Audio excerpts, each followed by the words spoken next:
hormati Bapak Kepala Sekolah Dr. Sugiarto MM, dan yang saya hormati Bapak Ibu Guru, dan yang saya sayangi serta saya cintai teman-teman sekalian. Si tinggi bertemu si tinggi, mereka mengatakan halonggi. Si pendek bertemu si pendek, mereka mengatakan halondek. Si gendut bertemu dengan si gendut, mereka mengatakan halundut. Jadi kalau si tinggi bertemu si pendek, si gendut nggak bisa salam, akhirnya mereka mengatakan Assalamualaikum warahmatullahi wabarakatuh.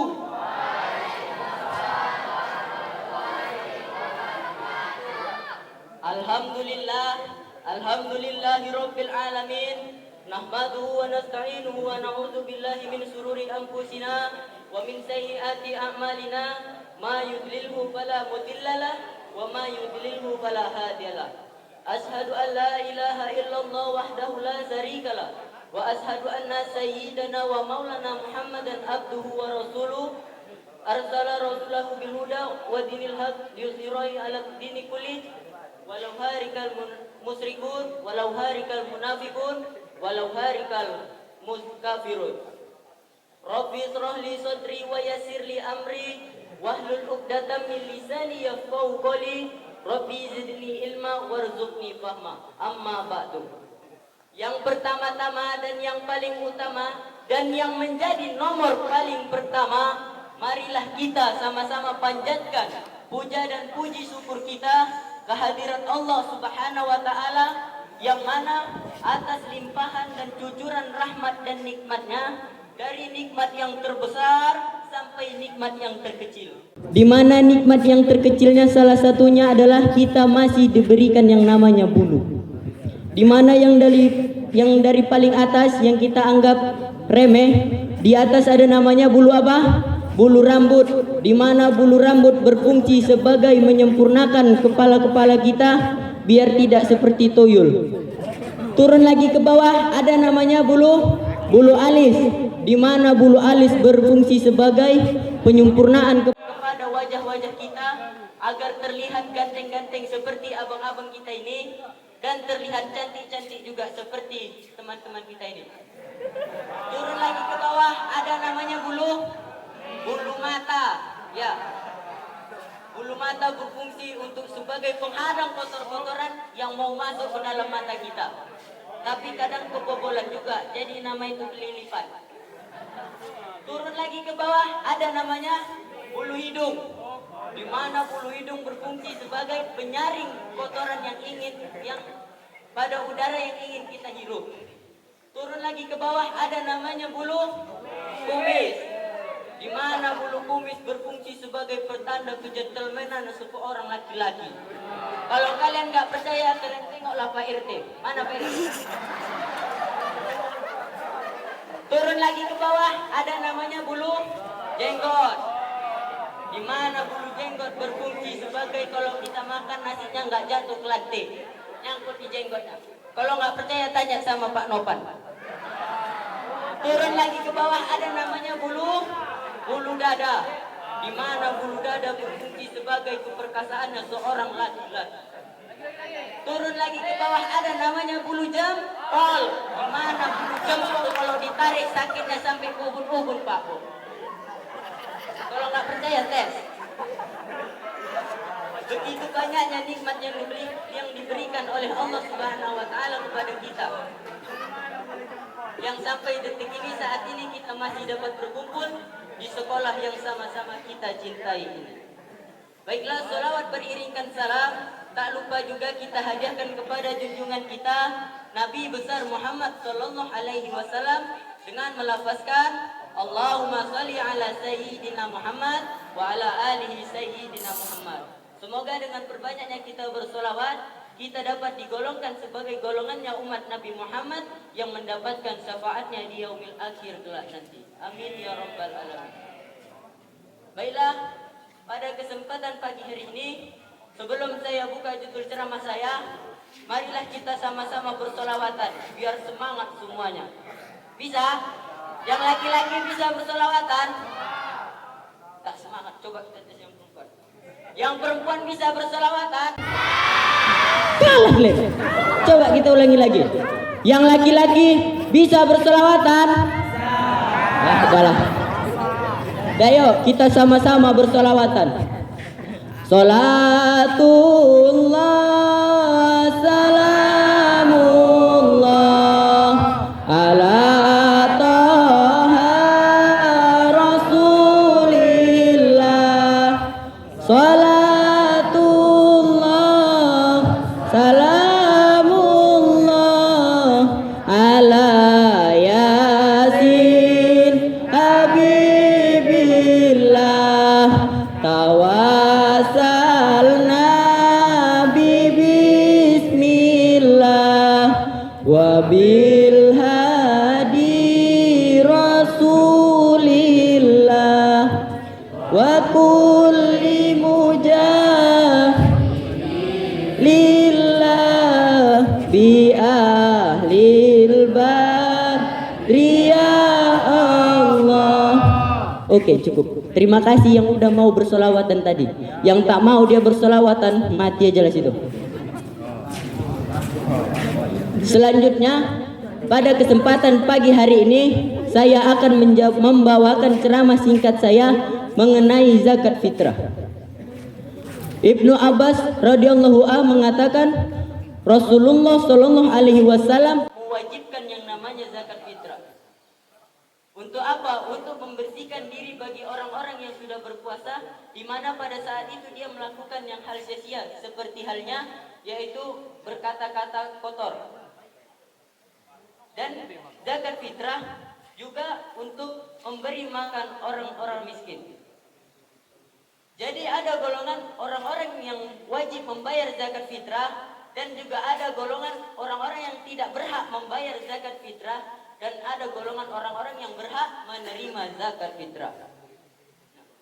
Jadi orang yang wajib membayar zakat fitrah itu, teman-teman sekalian, Bapak Ibu guru, orang yang wajib membayar zakat fitrah itu adalah orang-orang yang mampu, orang-orang yang sudah memiliki pekerjaan, orang-orang yang sudah memiliki penghasilan, dan penghasilannya itu lebih jika untuk dikonsumsi oleh keluarganya. Nah, jadi itu tadi adalah orang-orang yang wajib untuk membayar zakat. Jadi orang-orang yang tidak berhak membayar zakat itu seperti apa? Yang pertama, jika dia membayar zakat, tidak ada lagi makanan di rumahnya. Nah, itu seseorang yang seperti itu, dia berhak tidak membayar yang namanya zakat. Yang kedua adalah orang-orang yang tidak memeluk agama muslim. Nah, tentu teman-teman sudah tahu semuanya. Teman-teman sudah tahu kalau yang seperti itu. Selanjutnya apa? Orang-orang yang baru memeluk agama Islam pada sesudahnya terbenamnya matahari pada hari terakhir Ramadan.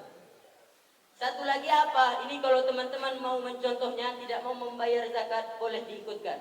Satu lagi orang yang tidak berhak membayar zakat, yaitu adalah orang-orang yang mati sebelum terbenamnya matahari pada satu hari akhir di bulan Ramadan. Oke. Nah, jadi orang yang mati sebelum terbenamnya matahari pada satu hari akhir di bulan Ramadan, dia tidak berhak membayar zakat fitrahnya. Tapi kalau dibayar macam mana? Diambil lagi? Janganlah. Jangan diambil lagi. Jangan hitung-hitung kali kita sama Allah nih. Nanti kalau dihitungkan balik sama Allah, dicabut napas kalian separuh, sanggup kalian? Napas gini. Mana sanggup? Mati. Napas penuh aja buat lari cengap-cengep. Oke, selanjutnya apa? Orang-orang yang berhak menerima zakat fitrah. Nah, jadi orang-orang yang berhak menerima zakat fitrah, yang pertama apa? Ada yang tahu?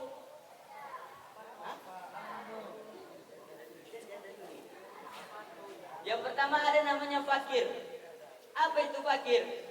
Fakir itu adalah orang yang tidak memiliki pekerjaan dan tidak ada gaji bulanannya, dan dia sudah mungkin masuk uzur atau sudah tua ataupun dengan posisi badannya yang cacat. Nah, dia berhak menerima zakat fitrah. Selanjutnya apa yang berhak menerima zakat fitrah? Yang kedua ada namanya miskin. Orang miskin juga berhak menerima zakat fitrahnya. Apa itu orang miskin? Orang yang sudah memiliki pekerjaannya, sudah memiliki penghasilan, namun belum cukup untuk keluarganya. Yang ketiga apa teman-teman sekalian? Yang ketiga adalah amil. Nah, amil bukan hamil, amil. Amil juga berhak mendapatkan zakat fitrahnya teman-teman sekalian. Apa itu amil? Orang yang bersangkutan dan berkaitan dengan pengumpulan zakat dan pembagian zakat. Selanjutnya apa? Orang yang berhak menerima zakat fitrah selanjutnya adalah apa? Mu'alaf. Mu'alaf juga berhak mendapatkan zakat fitrah. Kenapa? Karena orang yang baru memeluk agama muslim pasti dia meninggalkan harta bendanya yang sebelumnya dia punya. Selanjutnya orang yang berhak menerima zakat fitrah ini adalah budak. Budak kalau sekarang bisa disebut pembantu. Nah, pembantu juga berhak mendapatkan zakat fitrahnya teman-teman sekalian. Selanjutnya orang yang memiliki hutang.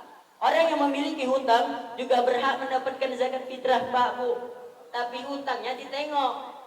Dia yang diberikan itu yang memiliki hutang untuk makannya, untuk dia bertahan hidup. Bukan untuk kredit motor, bukan untuk beli mesin cuci. Nah, jadi orang yang memiliki hutang juga berhak mendapatkan zakat fitrahnya. Selanjutnya apa orang yang berhak mendapatkan zakat fitrah? Selanjutnya adalah orang-orang yang berjihad di jalan Allah. Nah, jadi kalau pada zaman Rasulullah SAW dulu, orang yang berjihad di jalan Allah adalah orang-orang yang mengikuti peperangan yang ikut di jalan Allah, membela agama Islam. Jadi kalau zaman sekarang tidak ada peperangan dekat kita, jadi bisa digantikan dengan orang-orang yang mengajarkan ngaji. Jadi guru-guru ngaji juga berhak mendapatkan zakat fitrahnya. Selanjutnya apa? Orang yang berhak mendapatkan zakat fitrahnya yaitu adalah musafir. Musafir juga berhak mendapatkan zakat fitrahnya kalau dia menuju perjalanan yang baik, yang ditujunya baik, bukan kemaksiatan yang ditujunya. Selanjutnya apa yang berhak menerima zakat fitrah yaitu seorang janda. Janda juga berhak menerima zakat fitrahnya. Kalau hidupnya kurang mampu, penghasilannya kurang, dia berhak mendapatkan zakat fitrahnya. Mau janda pirang, janda apapun bisa. Selanjutnya apa? Selanjutnya yang berhak menerima zakat fitrah adalah anak yatim. Kalau anak yatimnya kurang mampu, kurang berpenghasilan, hidupnya susah, dia juga berhak mendapatkan zakat fitrah. Bukan dengan anak yatim yang ditinggalkan bapaknya dulu Fortuner 5, yang ditinggalkan bapaknya dulu satu helikopter, satu Aerox. Bukan.